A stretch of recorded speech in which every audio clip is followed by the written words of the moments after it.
Massive toe ahead of it. Service time. All genuine. Fuel, air and oil filters. Synthetic oil, obviously with the DPF model. Going to be about 8 hours of towing the 2.8 tonne. Biggest tow of its life. It's only got just under 15,000 Ks on it, this motor. Going to be massive. So this is the bit that worries me. The intercooler hose. I've put a second clamp on that. What I really should do, but I don't know if I'm going to have time, is put a boost gauge on it. Just to make sure that it's not over boosting.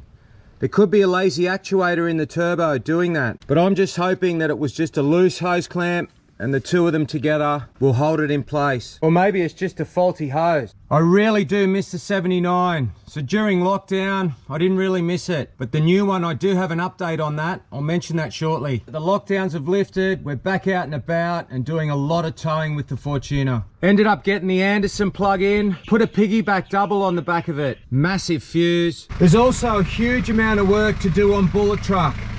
We've got to do our once over. But I'm also going to do engine oils, diff oils, gearbox oils. That was a huge last run. A lot of drive time. There was easy 5Ks in, 5Ks out before any of the hill climbs, before any of the locking of hubs. Plus it was a warm day and the motor got hot. We have swapped out radiators since that run. Just a helpful tip here, the 2 litre ice cream container squeezes in nicely between the sump and the chassis for when you're undoing the oil filter, so you don't get oil running all over the top of your center. So this oil here, it's 2 runs old. So since the brand new gears and the brand new airlock are Brian fitted, it's been the same oil. So we'll put some 80-140 back in it. 80-140 in the 2 transfers, 80-90 in the gearbox, and 80-140 in that front high pinion center. I'm expecting it to be clean, but not to panic if there's any little bits of metal on that magnet, because brand new gears, brand new locker, no real fragments on that magnet, which is a good sign. Brian's an awesome mechanic, engineer, all of the above.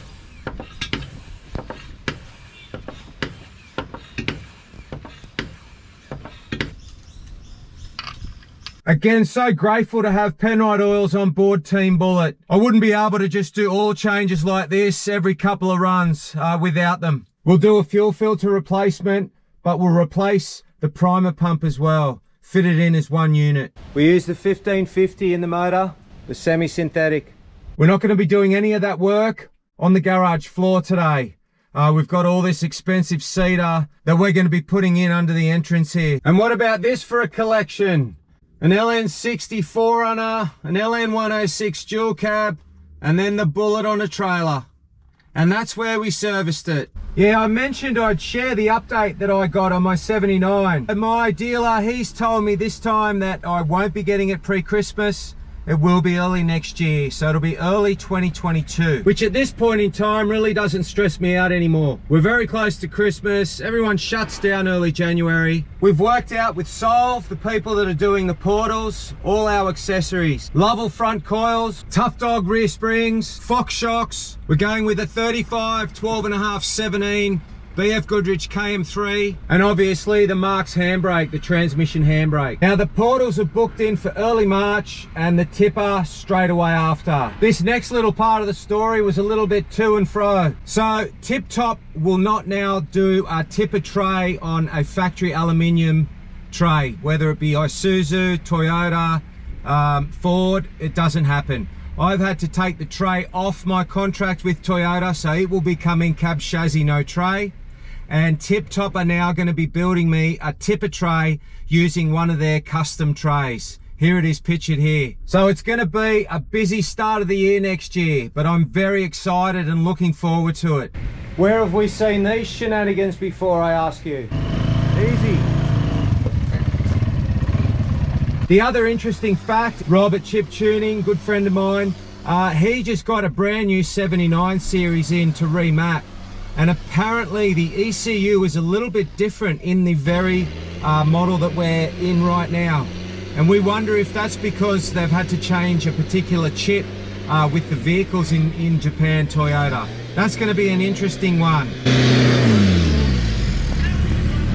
So the other 3 vehicles that are going to be taking part in this upcoming series. Adam and his GU here posing for us. I didn't know they made GU Utes left-hand drive, mate. Steve's very popular GU, Adrenaline, and Sean and his mate, locals up that way, in this one-off SAST Pathfinder on Swampers. We've got a couple of maybes, and those couple of maybes are Toyotas, but at this stage, it's Bullet and 3 Nissans. I think I got about 3 hours sleep. I was just too excited.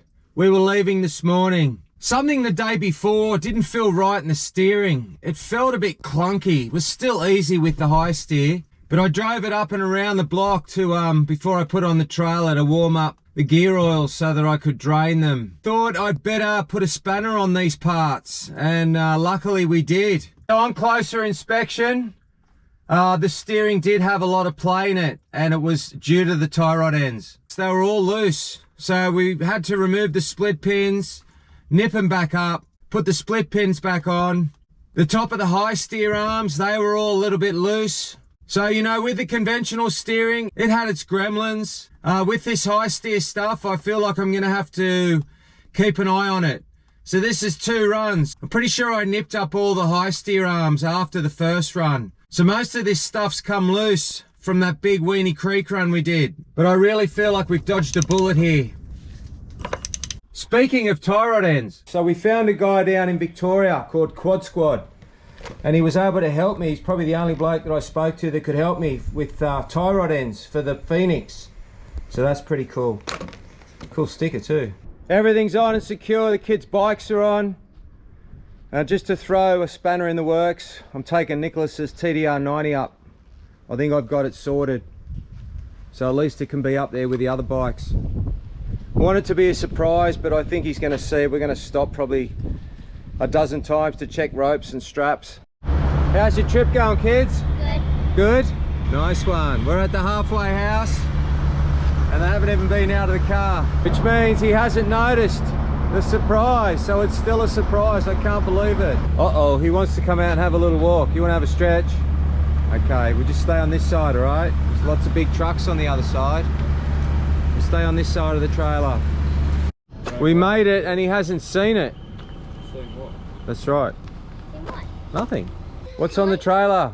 Well, look around the trailer. Oh. Right. Oh my god. Did you fix it? It's fixed. Yeah! We got some second-hand plastics. We got a new back tire. Wait, did it flap? Just a little bit. Yeah, and we got a guard on the chain. We got to say thanks to Mike and Eddie at Trailblazers. They helped us out. Thanks, Mike and Eddie, for helping for fixing the bike. Help Dad fix the bike. Good Thanks. boy. The upcoming series is going to be awesome. If you like your hardcore stuff, there's plenty of carnage, winching, great drives. So please subscribe. Do what you got to do. Comment, ring the bell. Please stay tuned for it. And as always, thanks for watching.